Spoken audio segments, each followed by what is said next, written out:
Ada seorang laki-laki namanya Juraij. Siapa namanya?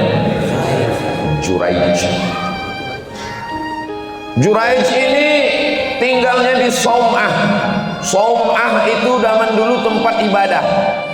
Makanannya diantar, pakaiannya dijemput, dicucikan. Dia tidak pernah keluar dari Saum'ah, beribadah aja kepada Allah. Sampai suatu ketika ibunya lewat. Ibunya manggil, "Ya Juraij." Menurut dia lebih baik beribadah kepada Allah daripada menyahut panggilan ibu. "Ya Juraij."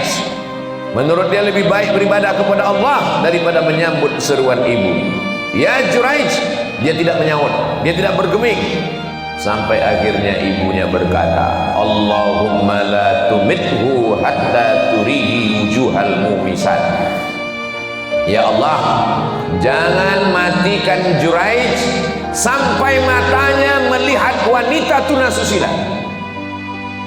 Ini doa tidak masuk akal, karena dia tinggal di tempat ibadah, tidak pernah keluar, matanya tidak pernah melihat apa, tidak pernah melihat perbuatan maksiat, tidak pernah melihat perempuan.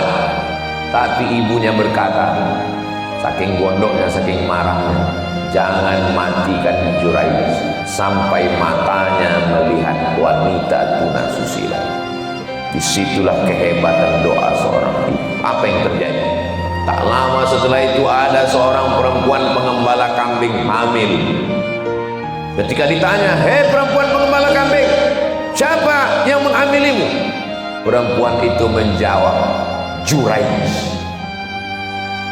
Mengamuk semua orang kampung.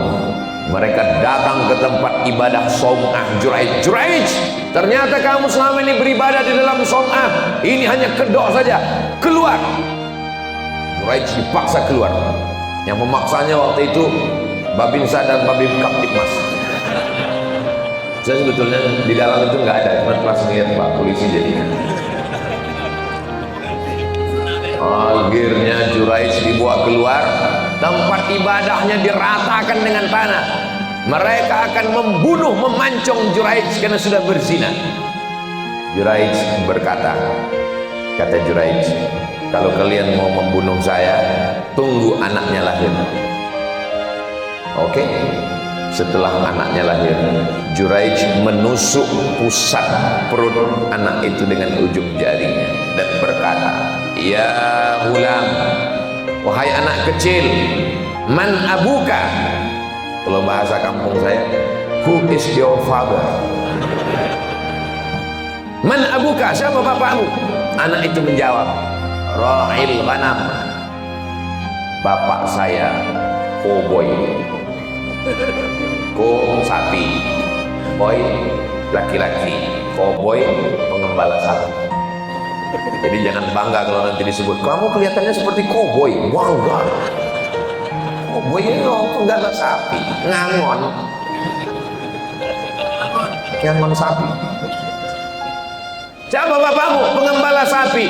Melihat mukjizat, melihat karamah yang luar biasa itu bisa membuat anak kecil bicara. Mereka bersimpuh minta maaf ampun kepada Juraij. "Mohon maaf Juraij, kami sudah salah, kami sudah memfitnah. Membalas kesalahan kami, kami bangun Saum'ah, tempat engkau beribadah dari emas." Ini menunjukkan walaupun engkau wali, walaupun engkau punya mukjizat karamah, bisa anak kecil bicara, tapi kalau kau lawan ibumu, mana yang lebih hebat? Ibu atau kemuliaan kewalian? Ibu. Apalagi yang jawab ibu-ibu. Ibu katanya. Jangan main-main dengan ibu. Kata ibu-ibu, petang ini kami jadi punya bahan untuk nakut-nakuti anak kami. Saya tidak mau kita menakuti anak kita. Kita mau anak kita sadar menjadi anak yang berbakti kepada ibu.